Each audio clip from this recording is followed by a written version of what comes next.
दादू report हाकिम मशहूरी दादू लग फुलजी station के रहवासिन बिन भाइरन मंजूर अली और कुर्बान आराइंदो दादू प्रेस क्लब में प्रेस कॉन्फ्रेंस कंदे चो त पीउ इमाम बख्श आराई की वफ़ात बाद असांजे बिन भाइरन इमरान आराई मुश्ताक आराई वालिद की 26 एकड़ ज़रिए ज़मीन 10 दुकान 80 ढोर ट्रैक्टर सोना जेवर और गाड़ियों से कब्जो करे छड़ियो है।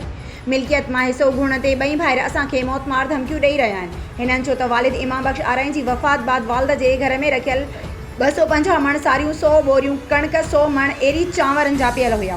घरां खणी हिननि विकिरो करे छॾिया आहिनि। 2019 में वालिद पंहिंजी हयाती दौरान भाउ इमरान आराई सां लातालुकी कई हुई, जंहिंजो पिणु रिकॉर्ड मौजूदु आहे। हिन वियाजी जुम्मन अली खां व्याज खयो हुयो। वालिद उन वक़्तु 1 करोड़ रुपया व्याज भरे इमरान खां लातालुकी कई हुई। ॿिन्हिनि भाइरनि ॾाढ जबर करे 26 एकड़ ज़रिए ज़मीन ते पोखियल फसल, जंहिंमें कणक सारियूं ऐं कमंद पिणु खणी विया आहिनि।